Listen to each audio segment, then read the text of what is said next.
ஹர்மோஸையே நம்மளால் தாங்க முடியல. அப்போ குளோபல் மதிப்பு வந்து அதை விட பெருசு. மொத்த பொருளாதாரத்தில் குறைஞ்சபட்சம் 35% முடங்குற அபாயம் இருக்குது. இந்த பக்கம் ஒரு 25%, அங்கே ஒரு 35% அப்படின்னா 50-60% முடங்கி போச்சுன்னா மொத்த பொருளாதாரம் உலகமே வந்து ஆட்டம் கண்டும். 48 முடியறதுக்கு முன்னாடி என்ன பண்ணிட்டாரு, 5 நாள் லீவ். என்னாச்சு அப்படின்னா, dear sir, as I am suffering from fever பிரச்சனை. அங்கே பார்த்தா டெய்லி ஒரு இன்டர்வியூலாம் கொடுக்க பார்த்தா பயங்கர காமெடியாக இருக்கும். இப்பேற்பட்ட ஒரு கிறுக்கனையாக வந்து அதிபரை தேர்ந்தெடுத்துட்டாங்க. அமெரிக்கா பற்றி பேசினோம்னா அவங்க வந்து 6ஆம் தேதி இல்லை, அது அடுத்து இன்னும் ஒரு 6 மாதம் கழிச்சு சொன்னால் கூட ஒன்றும் நடக்காது. பிப்ரவரி 30 வந்தாலும் நடக்காது அப்படி பார்த்து. ஆமாம், பிப்ரவரி 30, பிப்ரவரி 31 நடக்கவே நடக்காது. ஈரான் வந்து பயங்கர ஸ்ட்ராங்காக இருக்காங்க. ஈராக் வந்து அமெரிக்காவால் நியமிக்கப்பட்ட ஒரு கைப்பாவை அரசு. அந்த ஈராக் என்ன சொல்லிட்டாங்க வந்து டிக்ளேர் பண்ணியிருக்காங்க, நாங்கள் ஈரானோட சேர்ந்து அமெரிக்காவையும் இஸ்ரேலையும் எதிர்க்கிறோம்.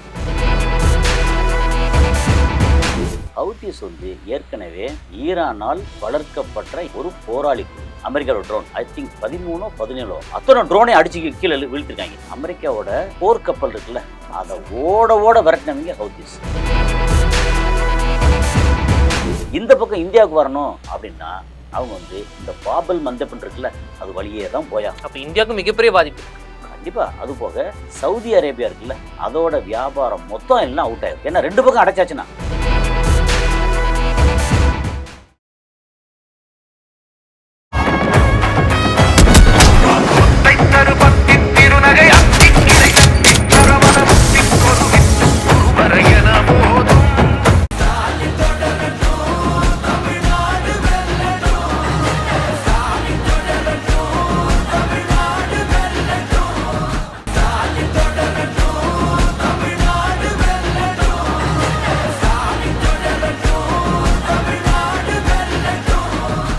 தமிழகத்தின் பல எம்பி எம்எல்ஏக்களின் வெற்றிக்கு வித்திட்ட கிங் 360 தேர்தல் வியூக சாப்ட்வேர் 2026 புதிய வாக்காளர்களின் அப்டேட் விவரங்களுடன் உங்கள் தொகுதியில் உங்கள் வெற்றிக்கு வித்திடுகிறது.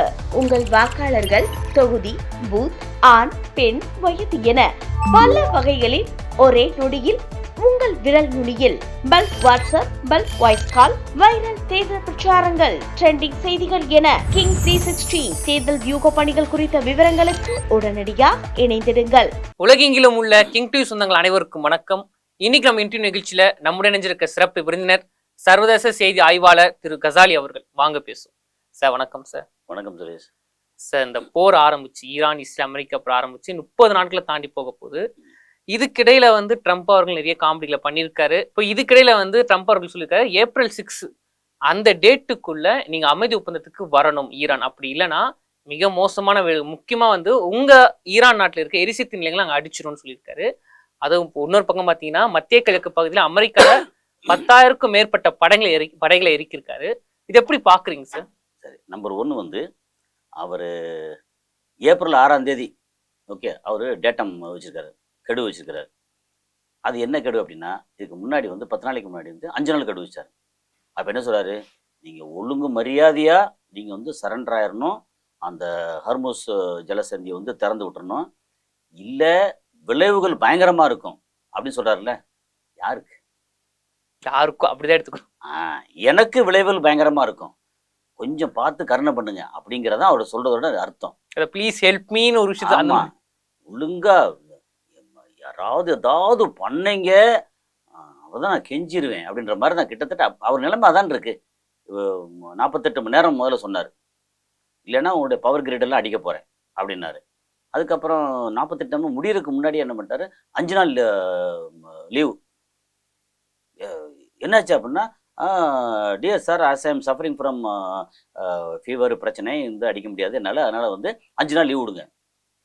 அவங்ககிட்ட வந்து இல்லை இந்த லீவ் லெட்டர்லாம் ரிஜெக்டட் அப்படின்ட்டாங்க ஈரான். என்ன சொல்கிறாங்க, அப்பாஸ் அராக்சியாக இருக்கட்டும் அல்லது மசூத் பெசஸ்கியானா இருக்கட்டும், என்ன சொல்கிறாங்க வந்து நாங்கள் வந்து அவர்கிட்ட பேசவே இல்லை. அவர் என்ன சொல்கிறாங்கன்னா, 5 நாள் வந்து நாங்கள் எக்ஸ்டெண்ட் பண்ணி ஒரு மாதிரி போர் நிறுத்தம் பண்ணியிருக்கோம்.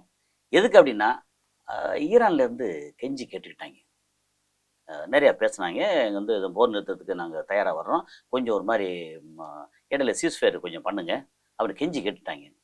அதனால் நான் வந்து 5 நாளைக்கு வந்து நான் பண்ணுறோம். அவர் தான் சொல்றாரு. சரி, இது வந்து ஈரான் சைடுன்னு சொன்னாங்க. உடனே மறுத்து நாங்கள் அவர்கிட்ட பேசவே, யார்ட்டையும் பேசவே இல்லை. எங்களுக்கும் அமெரிக்காட்ட பேசுறது ஒன்றுமே இல்லை. ஏன்னா அமெரிக்காவோட பேச்சுவார்த்தை மேலே எனக்கு நம்பிக்கை இல்லை. ஏற்கனவே 2025 பேசி அப்படித்தான் வந்து பிரச்சனை ஆச்சு, திரும்ப அடித்தாங்க. இப்போ வந்து பிப்ரவரியில் வந்து பேச்சுவார்த்தைன்னு சொல்லி ஆரம்பித்து கடைசியில் நம்ம தலைவர் எல்லாத்தையும் போட்டு தள்ளினாங்க, ஸ்கூல் அடித்தாங்க. அதனால் இவங்க பேச்சுவார்த்தை மேலே நம்பிக்கை இல்லை. எங்கிட்ட யாரும் பேசலை. நாங்கள் வந்து இந்த போர் நிறுத்தம் அவங்க சொல்கிறாங்க, அது அவங்களோடது அப்படின்னாங்க. அதுக்கப்புறம் வந்து சரி 5 நாள் முடிய போகுது.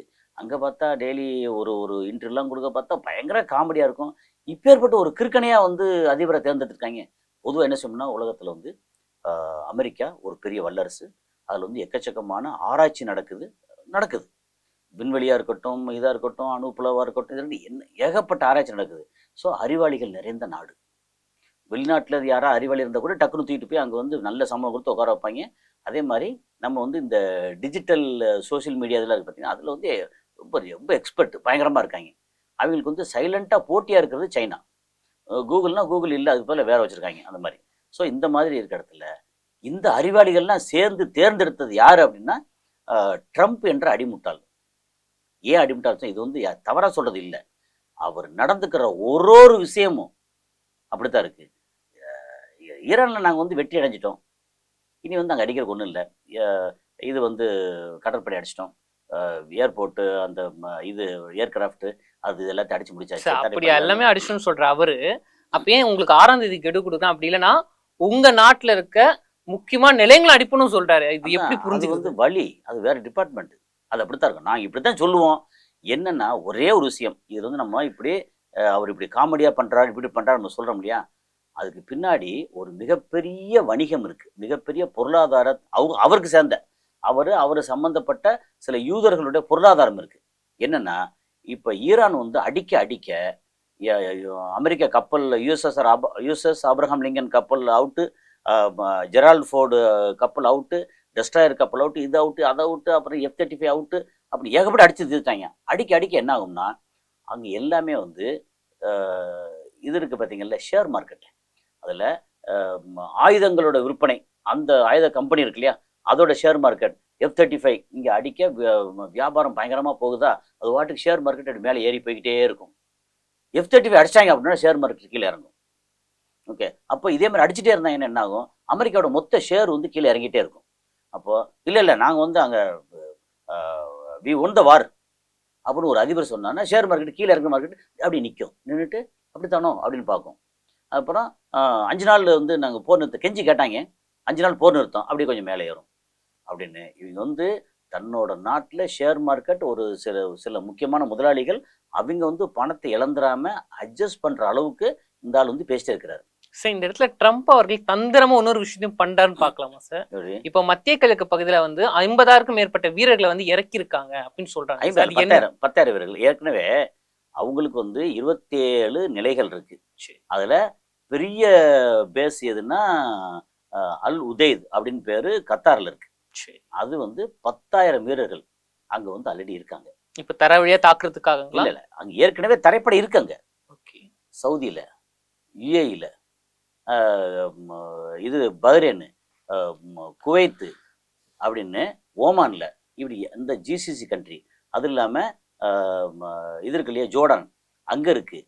அது போக ஈராக் இருக்குல்ல, ஈராக்கில் அப்படின்னு ஏகப்பட்ட இடத்துல அவங்க வந்து ஆட்கள் ஆல்ரெடி 50,000 வீரர்கள் ஆல்ரெடி அங்கே இருக்காங்க. புதுசாக இறக்க வேண்டியதில்லை. ஆனால் புதுசாக இறக்குறேன்னு சொன்ன வீரர்கள் யார் அப்படின்னா 80 செகண்ட்ஸ் ட்ரூப்புன்னு சொல்லி சொல்லுவாங்க. ஒரு லட்சம் பேருக்காக சொல்கிறாங்க. அவங்க வந்து ஏதோ ஒரு படத்தில் சொல்லுவாங்கல்ல, இந்த மாதிரி இவங்க வந்து ஒரு தற்கொலை படை மாதிரி அங்கே போனாங்கன்னா வெற்றி அல்லது வீர மரணம் தான். நம்ம நாட்டுக்காக போய் உயிரை தியாகம் பண்ணி அந்த எதிரி நாட்டை வந்து துவம்சமிட்டு வந்துடுவாங்க அப்படின்னு சொல்கிற மாதிரியான இவங்க வந்து ஒரு முக்கியமான படை வீரர்கள் வந்து 80 செகண்ட் இதுன்னு சொல்கிறாங்க. அதில் ஒரு 10,000 பேர் நாங்கள் வந்து இங்கே இறக்க போகிறோம், இறக்கி ஈரானை வந்து உண்டிலன்னு பண்ண போகிறோம் அப்படின்றாங்க. சரி, ஆனால் இதே இது வந்து சென்காம் சொல்லுவாங்க இல்லையா, அந்த சென்ட்ரல் கமாண்ட், அந்த டிபார்ட்மெண்ட்டு இதில் பென்டகனில் அவங்க என்ன சொல்கிறாங்கன்னா, இன்னைக்கு ஆஸ் ஆஃப் நவ் இன்னைக்கு இருக்கிற சூழலில் நீங்கள் மொத்த ஈரானை பற்றி பேசவே வேண்டாம், அது வாய்ப்பு இல்லை. ஏன்னா அவங்க வந்து பயங்கர ஸ்ட்ராங்காக இருக்காங்க. ஹர்மோஸ் ஜலசந்தி இருக்குல்ல, அதை மட்டும் நீங்கள் வந்து மீட்கணும்னு சொன்னால் கூட 2 லட்சம் வீரர்கள் வேணும். அதில் 15,000 பேர் வந்து செத்து போவாங்க. அது இப்பவே சொல்லியிருக்குது. 2 லட்சம் வீரர்கள் அங்க இருக்கணும். 15,000 பேர் செத்து போவாங்க. நமக்கு இவ்வளோ லாஸ் ஆகும். இதெல்லாம் ஓகே அப்படின்னா நம்ம வந்து அங்க இறங்கலாம் ஹர்மோஸ்ல. ஏன்னா அங்க ஈரான்ல என்ன பண்ணாங்கன்னா, அங்க இருக்கிற வீரர்களோட எண்ணிக்கை 10 லட்சம் பேர். அது இல்லாம ஈராக்ல வந்து ஈரானோட வீரர் இருக்காங்க. எது இந்த மாதிரி வேற வேற போராளி குழுக்குன்ற பேர்ல. அதுல வந்து ஒரு 1.25 லட்சம், இங்க ஒரு 2.5 லட்சம், அங்க ஒரு 4 லட்சம் அப்படின்னு கிட்டத்தட்ட ஒரு 17, 18 லட்சம் பேர் மொத்தத்துக்கு ஈரான் சம்பந்தப்பட்டிருக்காங்க. சார் இதுல இன்னொரு படையும் உள்ள வந்திருக்கு அப்படின்னு செய்திகள் வருது சார். என்னன்னா ம். ஏமன் நாடு வந்து அவங்க பங்குக்கு ஈரான் பக்கம் வந்திருக்காங்க. அது ஹவுதி அடுத்த படை அடுத்த வந்திருக்கு. கட்டம். என்னன்னா இதெல்லாம் வந்திருக்குல்ல. இதுல நம்ம அமெரிக்கா பத்தி பேசணும்னா அவங்க வந்து 6ஆம் தேதி இல்ல. அது அடுத்து இன்னும் ஒரு 6 மாசம் கழிச்சு சொன்னா கூட ஒண்ணும் நடக்காது. பிப்ரவரி 30 வந்தாலும் நடக்காது அப்படி பாத்துக்கலாம். ஆமா. பிப்ரவரி 30, பிப்ரவரி 31 நடக்கவே நடக்காது. ஏன்னா ஈரான் வந்து பயங்கர ஸ்ட்ராங்கா இருக்காங்க இப்போ. ஈரான் ஏன்னா அடி வாங்கியிருக்காங்க. ஒரு பக்கம் அடி வாங்கிட்டே இருக்காங்க. ஆனாலும் ஸ்ட்ராங்கா இருக்காங்க. ஏன்னா தோத்துறக்கூடாது. அதாவது அவங்ககிட்ட சரண்டர் ஆயிட்டோம்னா இதோட வந்து மொத்த ஈரான், அந்த மொத்த மிடில் ஈஸ்ட் அப்படியே அவங்க கைக்கு போயிடும். அதுக்கப்புறம் வந்து கிரேட்டர் இஸ்ரேல் அது அந்த மாதிரி போயிடும்.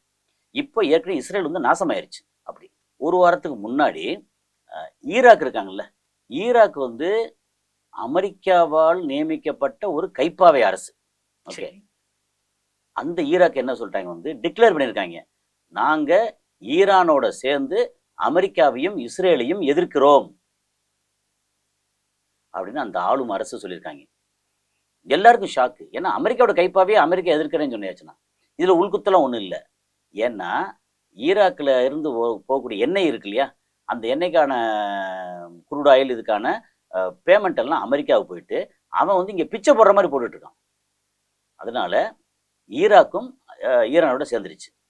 சரி, ஹவுத்தீஸ் வந்து ஏற்கனவே ஈரானால் வளர்க்கப்பட்ட, ஈரான் வந்து சப்போர்ட் பண்ணக்கூடிய ஒரு போராளி குழு.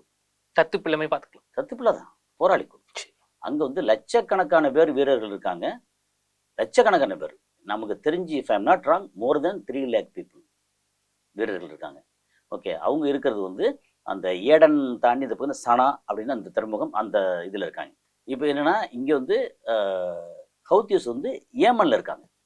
ஓகே, 3 லட்சம் பேருக்கு மேலே அங்கே இருக்கிறதா கேள்வி. என்னென்னா ஹவுத்தீஸ் கையில் என்னென்ன இருக்குன்னு வச்சுட்டோன்னா, ஒரு தனியாக அரசாங்கம் நடத்துகிற அளவுக்கு ஆட்கள் பலம் இருக்குது, ஆயுத பலம் அவங்க கையில் இருக்க சாதாரண இந்த துப்பாக்கியாக இருக்கட்டும், மிஷின் கன்னாக இருக்கட்டும், ராக்கெட் இருக்கட்டும், அது போக MQ-9 ரீப்பர் ட்ரோன் இருக்கு இல்லையா, அமெரிக்காவோட ட்ரோன், அதில் ஐ திங்க் 13 17 அத்தனை ட்ரோனை அடிச்சு கீழே வீழ்த்திருக்காங்க. ரீப்பர் ட்ரோன்லாம் அடிக்கவே முடியாது பயங்கரம் சொல்லிட்டு இருந்தாங்க. அதை 13 ட்ரோனை கீழே உள்தட்டிருக்காங்க. அப்போ அவ்வளோ பவர்ஃபுல். அதே மாதிரி ஏமன்லேருந்து இஸ்ரேலுக்கு வந்து கிட்டத்தட்ட 2000 கிலோமீட்டர், கிட்டத்தட்ட ஈரான்லேருந்து இஸ்ரேலுக்கு 1200 1300 கிலோமீட்டர். இங்கேருந்து இது வந்து செங்கடல் வழியே போகணும், கடல் வழியே போகணும், நிலத்து வழியே போனால் சவுதி அரேபியா வழியே போகணும். ஓகே, சவுதி அரேபியா வழியே போய் அதுக்கப்புறம் ஜோர்டானில் வந்து டச் பண்ணி அங்கே உள்ளே போகணும் இங்கே இஸ்ரேலுக்கு.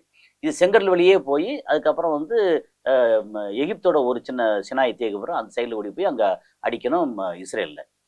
அதை வந்து வெற்றிகரமாக சில முறை மிசைலை வச்சு அடித்தவங்க ஏமன். அது போக போன வருஷம்லாம் போன வருஷம் ஒரு 1.5 வருஷம் முன்னாடிலாம் பார்த்தீங்கன்னா இவங்களை வந்து ஏமனில் பயங்கரமாக அடித்து குமிச்சாங்க இஸ்ரேலும் அமெரிக்காவும். அது போக அமெரிக்காவோட சேர்ந்து யூகேயும். அமெரிக்காவோட போர்க்கப்பல் இருக்குல்ல, அதை ஓட விரட்டினவங்க ஹவுத்தீஸ் ஒரு சாதாரண போராளி குழு. அமெரிக்காங்கிறது ஒரு மிகப்பெரிய நாடு. கடைசி என்ன பண்ண தெரியுமா, அமெரிக்கா வந்து ஹவுத்தீஸோட ஒப்பந்தம் போட்டாங்க ஒரு போராளி குழுவோட. அதாவது ஒரு வல்லரசு நாடு ஒரு போராளி ஒப்பந்தம் போட்டாங்க. இனிமே என் கப்பலை இது அடிக்காத, நான் வந்து உனக்கு பக்கத்தில் வரல அப்படின்னு ஒப்பந்தம் போட்டாங்க. ஸோ அந்த அளவுக்கு ஹவுத்தீஸ் வந்து ஒரு என்ன சொல்றது, ஒரு பயங்கரமான ஒரு ஆயுதம் அப்புறம் வலிமை உள்ள ஒரு போராளி குழு. அது குறுக்கிட்டுக்கு மன்னிக்கணும். இப்ப நீங்க சொன்னீங்க, அப்போ நீங்க சொல்ற வச்சு பார்க்கும்போது ஹவுதீஸ் படை வந்து ஈரானுக்கு ஒரு மிகப்பெரிய ஒரு பக்க பலம், பெரிய பலம். ஆனா அதாவது இத்தனை நாள் பொருள் அப்பெல்லாம் வராம இப்ப வர்றதுக்கு என்ன காரணம் சார்? ஏன் ஈரான் இப்ப பயன்படுத்தி இருக்கு? ஈரானோட என்ன சொல்றது, அவங்களுடைய பிளான் எடுத்த உடனே எல்லாமே மொத்தமா அடைஞ்சா மாத்தி என்ன அடிக்கிறான்னு வந்துரும்ல. இது வரைக்கும் ஈரான் தங்களுடைய பலத்தை காமிச்சு அடிச்சுட்டே இருக்காங்க. இப்போ வந்து ஒரு கட்டத்தில் என்ன வருதுன்னா, நீ இப்போ சரண்டர் ஆயிரு, ஏதாவது நான் சொல்கிறேன் 15 அம்ச கோரிக்கையை வந்து ஓகே சொல்லு அப்படின்னு சொல்லி பயங்கரமாக மிரட்டிட்டு இருக்காங்க, கெஞ்சிட்டு இருக்காங்க, மிரட்டி எல்லாவும் பண்ணிட்டு அமெரிக்கா. அப்புறம் இன்னும் வந்து இஸ்ரேல் அடிச்சுட்டே இருக்காங்க. அப்பப்போ இஸ்ரேல் வந்து இஸ்ரேல் நிறைய அடி வாங்கினா கூட ஈரான் வந்து இன்னும் இஸ்ரேல் அடிச்சிட்டு இருக்காங்க. அந்த பக்கம் ஹிஸ்புல்லான்னு சொல்லி லெபனானில் இருக்க அங்கேயே அடிச்சிட்டு இருக்காங்க. ஓகே, இப்போ வந்து பாகிஸ்தானில் பேச்சுவார்த்தை சொல்லிட்டு இருக்காங்க. இப்போ இந்த இடத்துல ஈரான் மட்டும் அடிச்சுக்கிட்டு இருந்தால் சரியாக வராது. என்னென்னா ரொம்ப முக்கியமாக வந்து ஹவுத்தீஸை வச்சு இங்கே பாபல் மந்தப்னு சொல்லி ஒரு ஸ்ட்ரெயிட் ஒன்று இருக்குது. ஸ்ட்ரெயிட்னு ஜலசந்தி. அதோட அடுத்த கேள்வியும் அதான். ஏற்கனவே ஈரான் வந்து உயிர் அடி பிடிச்சிட்டாங்க ஹார்மோஸ் நீட்ஸ். ஏற்கனவே இது வந்து பிளான் பண்ணதான். என்னன்னா முதல்ல ஹார்மோஸை பிடிச்சி அதை வந்து அவங்க கட்டுப்பாட்டு கொண்டு வர்றது. அடுத்து வந்து பாபல் மந்தப் இந்த சைடில் என்ன இந்த மாதிரி ஒரு கேக் துண்ட மாதிரி இருக்குன்னா, இந்த பக்கம் ஹார்மோஸ் ஜலசந்தி. இது இந்த இந்த பெர்ஷியன் கல்ஃப் உள்ளே போகணும்னா ஹார்மோஸ் வழியே போகணும். Oman, gulf of Oman. அப்புறம் இப்படி வளைஞ்சு இப்படி போகிறது வந்து ஒரு 50-55 கிலோமீட்டர் நீளம், ஒரு 33 கிலோமீட்டர் அகலம். ஓகே, இது வந்து ஹார்மோஸ். ஓகே, இதில் வந்து இந்த பக்கம் பார்த்தீங்கன்னா இது வந்து செங்கடல் இந்த பக்கம். அப்போ பெர்ஷியன் கல்ஃபு செங்கடல் ரெண்டும் வந்து கிட்டத்தட்ட ஒரே சைஸு வச்சுக்கோமே. இப்போ செங்கடல் வந்து போய் அங்கே முற்ற இடத்துல இது இருக்குது, சூயஸ் கால்வாய் வருது. அது அப்படியே வந்து ஏற்கனவே மேன்மேடு இது கால்வாய், அதில் கப்பல் போகும். அந்த பக்கம் ரீச் ஆகிறது எங்கே அப்படின்னா மெடிட்டரேனியன் சி, மத்திய தரைக்கடல். அது அப்படியே வந்து யூரோப்புக்கு போகிறது. அப்போ இந்தியாவிலேருந்து இதிலேருந்து நமக்கு ஏஷியன் கண்ட்ரிலேருந்து இங்கே போய் செங்கடல் வெளியே போய் சூயஸ் கால்வே வெளியே கிராஸ் பண்ணி மத்திய தரைக்கடல் போகிறதுக்கு இல்லையா, அது வந்து இந்த பயண ரூட் வந்து பயங்கரமாக குறைக்கும். இப்போ இங்கே வந்து பாபல் மந்தப் சொல்லி அது வந்து எப்படின்னா ஒரு 30 கிலோமீட்டர் ஆகலாம், ஒரு 70-75 கிலோமீட்டர் நீளம் அந்த இடம். அந்த இடத்த வந்து ஹவுதீஸ் நினச்சா கையகப்படுத்த முடியும். ஏன்னா ஹவுதீஸ் நீ அடிக்கவே முடியாது. ஏற்கனவே ஹவுதீஸ் வந்து அடி வாங்கியிருக்கான் ஏமனில். இன்னொன்று என்னென்னா, ஈரானுக்கும் இங்கே ஹவுதீஸுக்கும் என்ன வித்தியாசம்னா, ஈரான் வந்து ஒரு நாடு. அவங்க வந்து சப்ளை பண்ணி ஆயுதம், பணம் எல்லாம் சப்ளை பண்ணி வளர்க்கக்கூடிய ஒரு போராளி குழு அப்படிங்கிறது தான் வந்து ஹவுதீஸு. ஆனால் அங்கே வந்து ஆட்சி பண்ணுறது யார் அப்படின்னா பிஎல்சின்னு சொல்லி பேர், பிரசிடென்ஷியல் லீக் கவுன்சில்னு சொல்லி அங்கே ஆட்சி பண்ணுறாங்க. அதை வந்து சப்போர்ட் பண்ணுறது யாருன்னா சவுதி அரேபியா. அது போக அந்த பிஎல்சின்னு சொல்லி அதை எதிர்த்து நிற்கிறது வந்து எஸ்டிசின்னு ஒரு குரூப் இருக்குது. அது வந்து சதர்ன் டிரான்சிஷன் ஒரு இது இருக்குது. அதை வந்து காசு கொடுத்து வளர்க்குறது யாருன்னா யுஏஇ. அப்போ எஸ்டிசிக்கும் பிஎல்சிக்கும் பிரச்சனை. ஓகே, ஒரு டைமில் வந்து திடீர்னு இந்த போர்ட்டெல்லாம் பிடிச்சாங்க, எஸ்டிசி பிடிச்சாங்க. அப்புறம் அதை வந்து இங்கே அடித்த உடனே ஹவுதீஸ் வெடிக்க மட்டும் பார்த்தாங்க. அந்த டைமில் வந்து இங்கே பிஎல்சி இதெல்லாம் அடித்த உடனே அதுக்கப்புறம் எல்லாம் வாபஸ் வாங்கினாங்க ஆக்சுவலாக. ஓகே, அப்போது என்னென்னா ஒரு பக்கம் யுஏஇ அவன் வந்து எஸ்டிசியை வந்து அது போராளி, அது ஒரு போராளி குழு, எஸ்டிசி காசு கொடுத்து வளர்க்குறாங்க. இன்னொரு பக்கம் ஆட்சியாளர், அஃபிஷியலாக ஆட்சியாளர் வந்து பிஎல்சி, அதை சவுதி அரேபியா காசு கொடுத்து வளர்க்குறாங்க. அதுக்கப்புறம் இது சம்மந்தமே இல்லாமல் இன்னொரு மிகப்பெரிய போராளி குழு வந்து ஹவுதீஸ், அது ஈரான் வந்து காசு கொடுத்து வளர்க்குறாங்க. இந்த 3 சேர்ந்து ஏமனில் இருக்குது. அப்போ அந்த ஏமனில் அந்த நாடு, அந்த மக்கள் நாசமாக போகாமல் என்ன செய்வாங்க? உண்மையிலேயே அங்கே போனால் பரிதாபமான நிலைமை. நான் வந்து அங்கே போயிருக்கேன், ஏமன் போயிருக்கேன். அங்கே ப்ராஜெக்ட் பண்ண ஒரு 5 ஸ்டார் ஹோட்டலுக்கு ப்ராஜெக்ட் பண்ணுறதுக்கு இந்த மாதிரி அந்த பிளான்டிங் இருக்குல்ல, இரிகேஷன் பிளான்டிங், அது பண்ண போயிருக்கேன். உண்மையிலேயே பாவப்பட்ட பரிதாபமான மக்கள் இருக்கிற இடம் வந்து ஏமன். சரி, நீங்க மக்களை பத்தி ஒரு விஷயம் சொன்னீங்க. இப்போ எனக்கு வந்து அந்த பாபல் மந்தலை பத்தி ஒரு கேள்வி. இந்த பாபல் மந்தலை இன்கேஸ் மூடிட்டாங்க அப்படின்னா அதோட விளைவுகள் எப்படி இருக்கும்? ரொம்ப பெருசா இருக்கும். இங்க வந்து எப்படி என்ன சொன்னோம்னா 20 to 25% உலகத்தில் இருக்கக்கூடிய மொத்த ஆயில் இருக்கு இல்லையா, க்ரூட் ஆயில் அண்டு மோர் தென் 30% இது வந்து இயற்கை எரிவாயு. அது வந்து நிறையா இருக்கிறது கத்தாரில். ஸோ அதுக்கப்புறம் ஈரான்லேயும் இருக்குது. ஸோ அங்கேருந்து வர்றது தடைப்படும் அப்படின்னு சொல்கிறோம் இல்லையா, இங்கே ஒரு பக்கம்னா. அப்புறம் அரபு நாடுகளுக்கு போகக்கூடிய வணிகம், அது வந்து எலக்ட்ரானிக் ஐட்டமாக இருக்கட்டும், துணியாக இருக்கட்டும், உணவுப் பொருளாக இருக்கட்டும், மருந்து பொருளாக இருக்கட்டும், எது எடுத்தாலும் அந்த ரூட்டில் போயாகணும். இன்னொன்று பக்கம் பார்த்தீங்கன்னா கீழே வந்து ஓமான், கல்ஃப் ஆஃப் ஓமான் இருக்கு இல்லையா, அதில் ஓமானில் ஒரு 4 போர்ட் இருக்குது. ஆனால் பெரிய போர்ட் இல்லை. ஒன்று சலாலா போர்ட் ஒன்று இருக்குது, அதுக்கப்புறம் இங்கே சோஹார்னு ஒரு போர்ட், இன்னும் 2 சின்ன போர்ட் இருக்குது. அதுக்கப்புறம் அதே சைடில் வந்து யுஏஇயோட இது இருக்குது, ஃபுஜரா போர்ட் இருக்குது. அந்த ஃபுஜரா போர்ட்லாம் உதாரணத்துக்கு சொல்லணும்னா ஜபலி போர்ட்டில் வந்து ஒரே நேரத்தில் ஒரு 50 கப்பல் நிறுத்தலாம்னா இங்கே 4 கப்பல் நிறுத்தலாம். ஸோ சிறுசு. அப்போது ஓமானில் இருக்கிறதும் அவ்வளோ பெரிய போர்ட்லேயே சின்ன போர்ட், ஏன்னா அது டெவலப் பண்ணி வைக்கல, ரொம்ப ஒரு சின்ன போர்ட்டு தான். அப்போ இதை மட்டும் நம்பி பண்ண முடியாது. ஸோ நமக்கு வந்து ஹார்மோஸ் வந்து ரொம்ப முக்கியம், எல்லா வகையான மெட்டீரியல் டிரான்ஸ்போர்ட்டுக்கும் முக்கியம். ஓகே. ஸோ இது வந்து ஒரு முக்கியமான சூழல். இந்த பக்கம் பார்த்தீங்கன்னா செங்கடல் பக்கம் பார்த்தீங்கன்னா சவுதி அரேபியா வந்து பெர்ஷியன் கல்ஃப்லையும் அதோட நிலம் இருக்கு ஒரு பக்கம். செங்கடல்ல ஒரு பெரிய நிலம் வந்து சவுதி அரேபியாவுக்கு இருக்கு. அங்கே வந்து யான்பு ஜெத்தா அப்படின்ற இடம் இங்கே இருக்கு. இந்த பக்கம் பார்த்தீங்கன்னா ஈஸ்டர்ன் ப்ராவின்ஸ், அதில் வந்து தஹரான் ஏர்போர்ட்டு, தம்மாம் அப்படின்ற அந்த ஏரியாலாம் அங்கே இருக்குது. ராஸ்தனூரா அப்படின்னு அந்த ஏரியா இங்கே இருக்குது. ஸோ இதை இங்கே மூடியாச்சு. அப்போ இந்த பக்கத்தில் வந்து அவங்க யான்புக்கு வந்து பை ரோடு பை பைப்லைன் கொண்டு போய் அங்கே வந்து கப்பலை ஏற்ற முடியும். அது ஏற்றினா கூட அங்கே இருந்து மெடிட்டரேனியன் சீக்கு சுயஸ் கால்வே வெளியே போக முடியும். இந்த பக்கம் இந்தியாவுக்கு வரணும், ஆஸ்திரேலியாவுக்கு போகணும், இல்லை ஜப்பானுக்கு போகணும், இந்தோனேஷியா போகணும் அப்படின்னா அவங்க வந்து இந்த பாபல் மந்தப்னு இருக்குல்ல அது வழியே தான் போயாகும். அப்போ இந்தியாவுக்கு மிகப்பெரிய பாதிப்பு இருக்கு. கண்டிப்பா. அது போக சவுதி அரேபியா இருக்குல்ல அதோட வியாபாரம் மொத்தம் எல்லாம் அவுட் ஆயிரும். ஏன்னா 2 பக்கம் அடைச்சாச்சுன்னா வேற எங்கிட்டு போக முடியும்? அப்போ ஒரே ஒரு வழி வந்து சுயஸ் கால்வே வழியா வர முடியும். அப்போ இது என்ன சொல்றாங்கன்னா கிட்டத்தட்ட 12% எண்ணெய் வர்த்தகம் இதுல இருந்து மொத்தம் பாதிக்கும். சப்போஸ் இது பாபல் மந்தப் வழியே செங்கடல் வழியே போகலன்னு வச்சுக்கங்களேன், வேற ஆல்டர்னேட் ரூட் என்ன நம்ம இந்தியாவிலேருந்து போகுதுன்னு வச்சுக்கோமே, அரபிக்கடல் இந்தியா பெருங்கடல், அரபிக்கடலில் வந்துட்டு அப்படி போனால் இந்தியா பெருங்கடலே போய் நன்னம்பிக்கை முனைன்னு கேள்விப்பட்டிருப்பீங்க, கேப் ஆஃப் குட் ஹோப் அப்படிங்கிறது ஆப்பிரிக்கன் காண்டினென்ட் இருக்குல்ல, சவுத் ஆப்பிரிக்கா கீழே இருக்குது.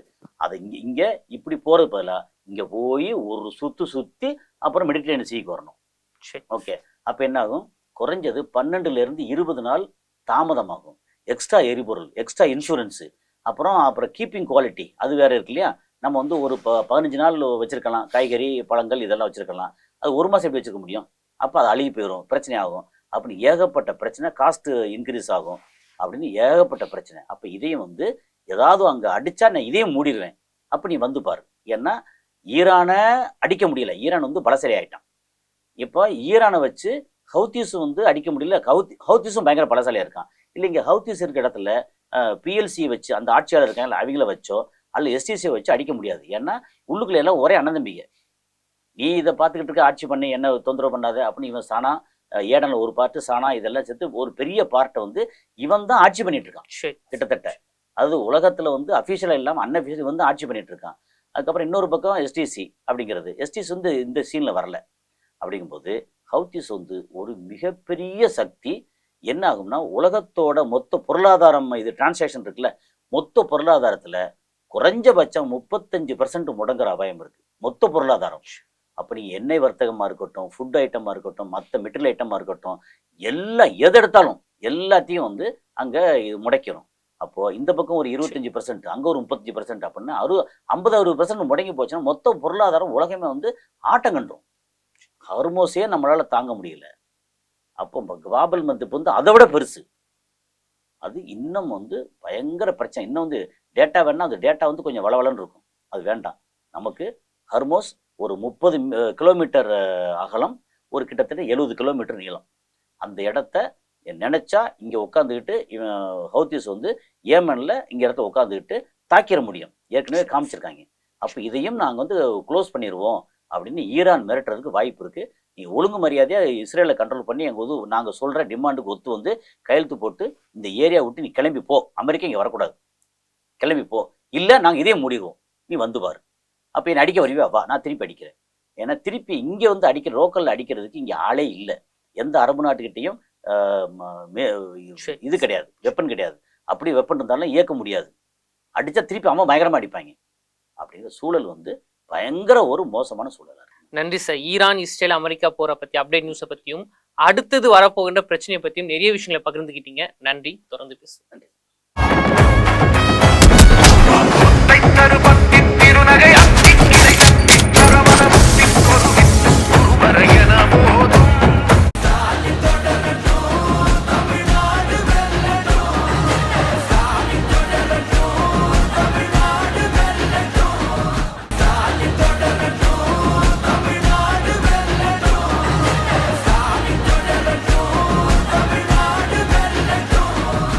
தமிழகத்தின் பல எம்பி எம்எல்ஏக்களின் வெற்றிக்கு வித்திட்ட கிங் 360 தேர்தல் வியூக சாப்ட்வேர் 2026 புதிய வாக்காளர்களின் அப்டேட் விவரங்களுடன் உங்கள் தொகுதியில் உங்கள் வெற்றிக்கு வித்திடுகிறது.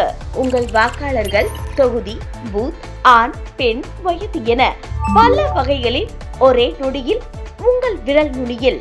Bulk WhatsApp, bulk voice call, viral தேர்தல் பிரச்சாரங்கள், ட்ரெண்டிங் செய்திகள் என கிங் 360 தேர்தல் வியூக பணிகள் குறித்த விவரங்களுக்கு உடனடியாக இணைந்திடுங்கள்.